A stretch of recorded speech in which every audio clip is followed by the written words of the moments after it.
Welcome to the MCSB podcast of the University of Glasgow with me, Anir Pandit. And me, Lucy Alford. So today we're speaking to Professor Neil Bulleid, who's a professor in cell biology at the University of Glasgow, as well as director of the Institute of Molecular Cell and Systems Biology. Hello, Neil. Hi. Hi. So just to begin with, in layman's terms, could you explain your research to us? Yes, so I've been interested for a long time now in how proteins that enter the secretory pathway actually adopt their three-dimensional structure, so how they fold into an active form. And so we're really interested to know how this happens. You might not know, but there's probably about a third of the human genome actually go through the secretory pathway. And that includes some really quite biologically important proteins, cell surface receptors, for example, hormones, and they all need to enter the secretory pathway to be folded correctly, and then exit the cell, either to the cell membrane or outside the cell. And we've been really keen to understand how not only how the folding of the proteins occurs, but also a lot of the post-translational modifications, the way in which the polypeptide chain is changed so that it actually can survive life outside the cell, which is quite different from the very controlled environment within the cell. And so that can involve addition of sugar residues to the polypeptide chain, glycosylation, but it also can involve forming covalent linkages between the polypeptide chain, both internally but also between two different chains.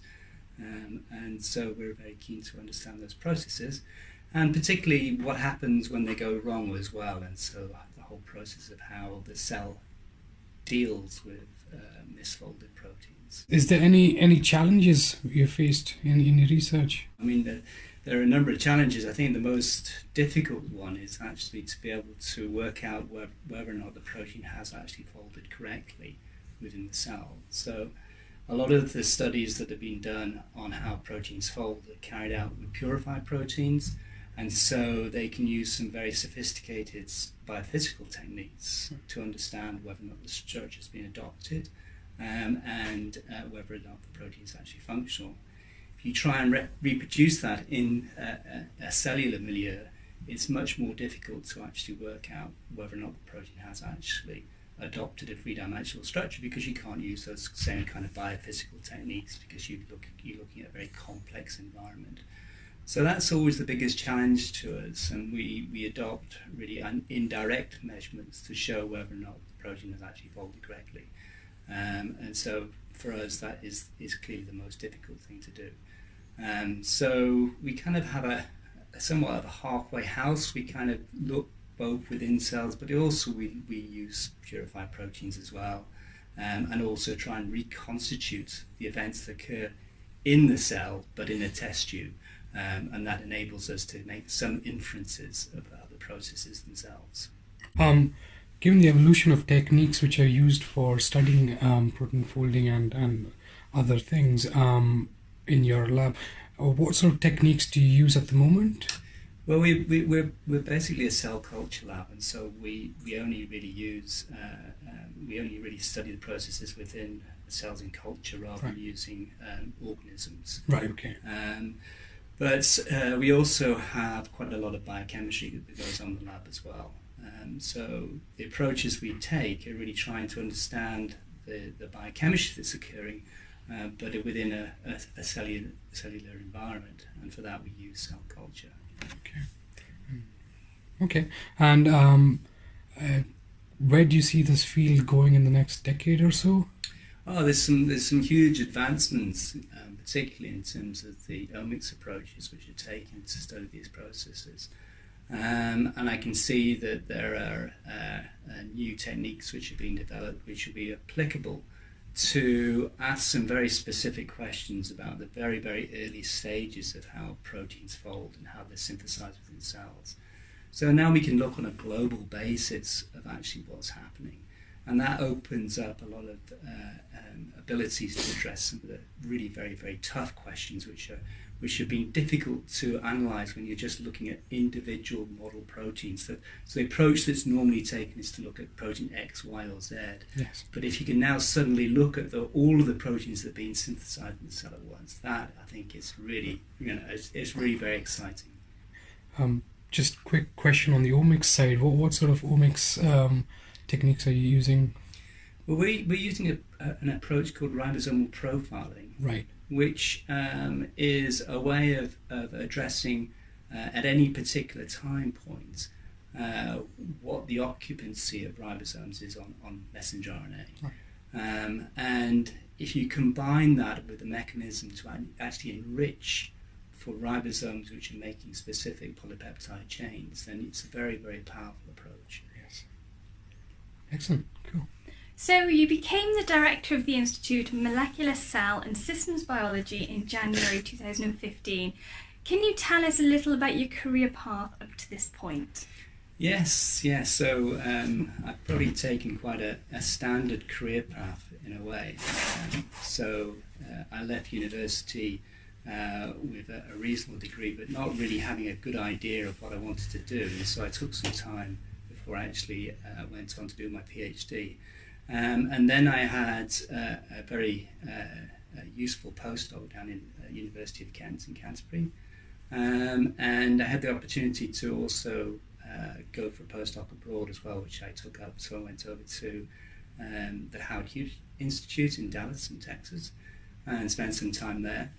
And then when I came back to the UK, I started applying for independent fellowships. And at the time, so this is late 1980s, early 1990s, these independent fellowships were just coming out. And I was very fortunate to get a Royal Society University fellowship, which I actually held for 10 years. So Wow. it's one of the things that you can actually renew. But I was lucky because at the time I was at the University of Manchester and I was able to progress through almost like a parallel career to an academic. And so I went through the normal kind of promotion procedures that all academics go through, so from lecturer to senior lecturer to a professorial post. So by the time I actually came off my fellowship, I was actually at the professorial level.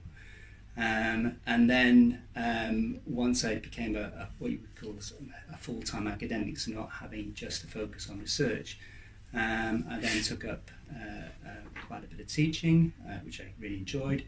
But I also became director of one of the new units down there because they just reorganised the university, and so I did some administration as well at that time. Which was fine. So I spent about 20 years in Manchester.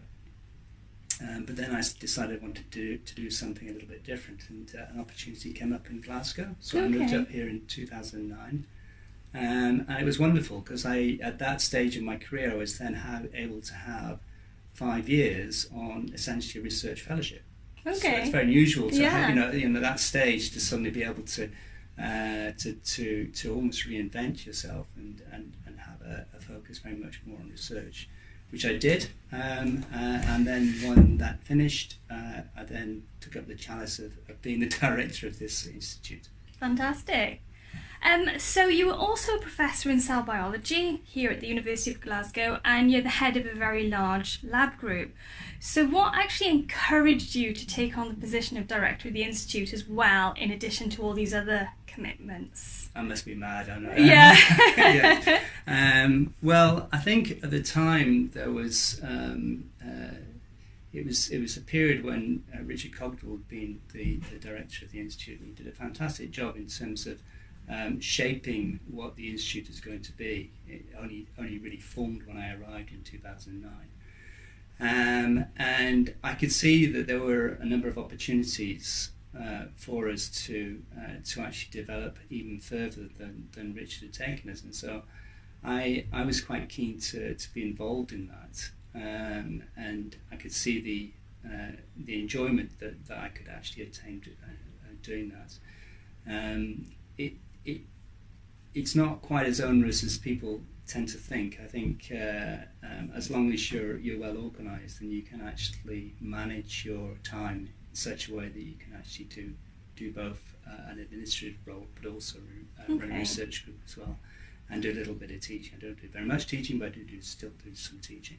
And do you have any advice for budding scientists hoping to go down the scientific academia route? Oh, well, yes, that's always a difficult one. I think the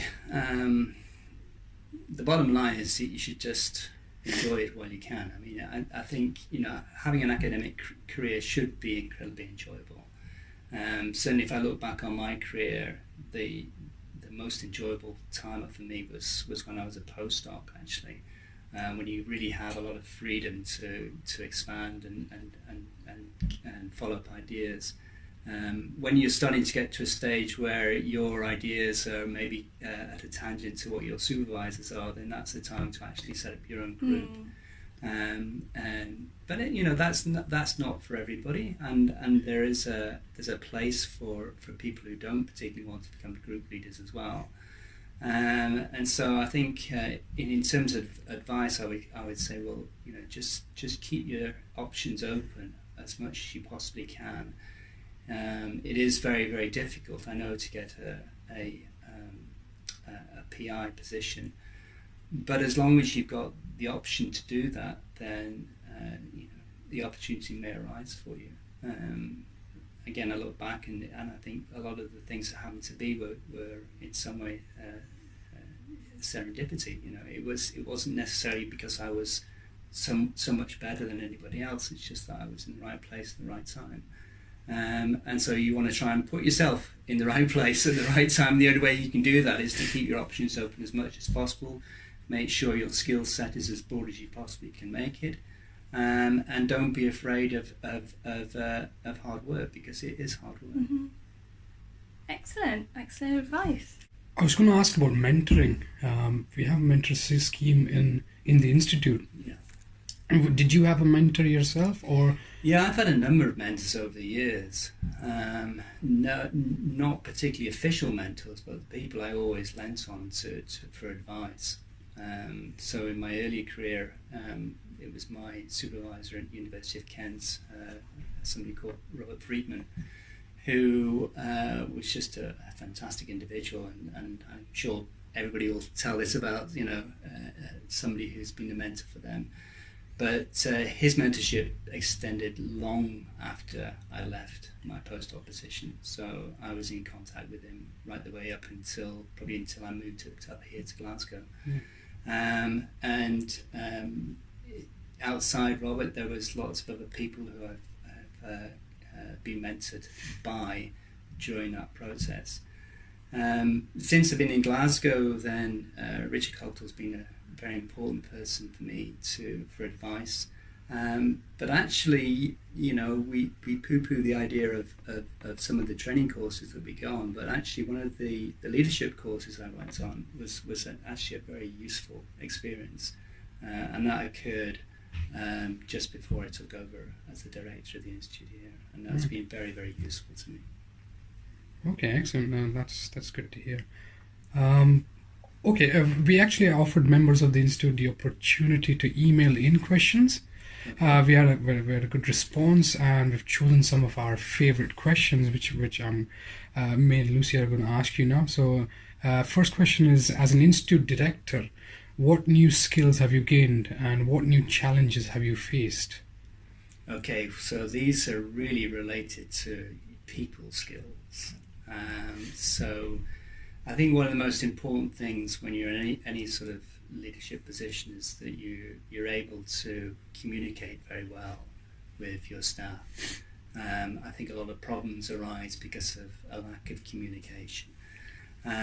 So I like to think, I might be wrong, but I like to think that my communication skills have developed since I took over. I decided very early on that it was important to have frequent meetings with people, and probably after a year or 18 months after the post, I also wanted to make sure that I connected out, beyond the academic staff as well, to the postdocs and technical staff, which I have done. I think dealing with awkward situations is never easy, but there are ways in which you can manage those situations, and so that's something else I've learned to do. I think one of the most important things when you are dealing with those kind of you're giving somebody bad news, is that you should always do it personally. Never send them an email, or it's much better to do it face to face. I agree, because I had my one-to-one with you a couple of months ago, well, probably a year or so ago, and this was the process of my promotion, which was successful as well. So thank you for your support then. Okay. Right. Actually, the next question is communication skill related as well. And somebody asked, how important would you say communication skills and even personality are in running a successful research group? I think they're absolutely crucial again. So one of the things that the process I went through when I was became the director of the institute was I had to do this 360 feedback. I don't know whether whether you've actually done that yourself, but it's quite a torturous experience, because you have to select individuals who. So this is completely anonymous, but you select them and you don't know who's actually made any comments, and they fill in a questionnaire, but they also feed back, specific areas that you could improve upon. And at the time, I really didn't feel as if I knew people within the institute itself well enough, or they knew me well enough to be able to answer those questions. So I chose my research group. And that was actually very revealing as to how I actually interact with the research group. And they mentioned things which I hadn't actually thought myself was a problem, but obviously were a problem to other people. So I think, it's one thing being a group leader and you feel as if you're doing a fantastic job. But I think if you talk to the people in your group, they may have a slightly different opinion. And if there is a mechanism whereby you could have some kind of anonymous feedback to the way in which you're performing, I think it would be a really good thing to do. I was forced into do it, obviously, because I had to do it as part of my training. But if there was a mechanism to do that, I think it would be a really good idea. And if you're curious, I don't praise people enough was one thing, and I don't celebrate success enough as well. So those are the two things which picked up, which actually I hadn't got a clue that was a problem. Okay, quite revealing then. Right, that's the third question. Do you miss having more time to do science with the increased administrative duties your position brings? I think yes and no. So I think there's certain. I mean, you can spend all your time just thinking and doing science, and so anything that encroaches upon that, then that is a negative. But the positive thing about doing the administration and looking after the institute is that I get to hear about what other people are doing, and sometimes just making that connection between two people who don't necessarily know that they are working on similar things, or you can actually tie them together. That has actually been very rewarding. So yes, I'm probably missing out a little bit about my own research, but then I do actually gain quite a lot in terms of what everybody else is doing. Excellent, cool. Okay, so to bring this to a conclusion now, we're going to end with some quick fire questions just to get to know the real you. So firstly, favourite food? Oh, favourite food? Well, it has to be Italian food. Okay. Particular things like lasagnas. Okay. I really like. Same as my sister and Garfield, all lasagna lovers. Yeah. We love going to Spuntini once in a while. I'm sure you've been. Yes. Yeah. Right. Favorite city? Glasgow. I have to say it. Nice. Despite the weather. It is Despite home. the I weather. guess it is home. Yes. Favourite musician or band? Okay, so I've got quite eclectic taste. So I over the years I've listened to lots of different bands and different singers. When I was younger, Led Zeppelin were My favourite band of all time, Led Zeppelin. And I still listen to Led Zeppelin a lot. Go on, favourite Led Zeppelin album? Oh, it has to be Physical Graffiti. Yeah, probably mine, either that or Led Zeppelin 4, but that's kind of the obvious one. Yeah, and yeah. favourite song? Kashmir. Okay, mine's When the Levee Breaks. Okay, yeah. Well, that's also up there as well. Mhm. Yeah, very high. Yeah. But I mean, more recently, I enjoy bands like Arctic Monkeys, Okay. Flaming Lips, Cool. Super Furry Animals, Yeah. Belle and Sebastian. You know, as I say, it's quite eclectic. You know, Yeah. quite a Nice. variety. But I still listen to music every evening. I still listen to music. I wind down. That's how I actually wind down the evening, is listening to music. Okay, and given that you're quite into your music then, this is a bit of a tangent, best gig you've ever been to? Oh, it had to be The Cure, which was, Oh, it was a cool, long time okay. ago now, but it was actually one of the best concerts Yeah. I've been to. Excellent. It's actually brilliant. And I was in Glasgow, so. Nice. Which, of course, leads me to ask a question: do you play any instrument? I do. I play the clarinet, but not very well. I haven't played for a while, but I still have my clarinet sort of sitting there ready for me to pick it up and use it. So, yes, I used to still play the clarinet in Yeah. secondary school, and I actually gave up around grade 4 because my teacher was horrible to me and I hated it, and I sold my clarinet years ago.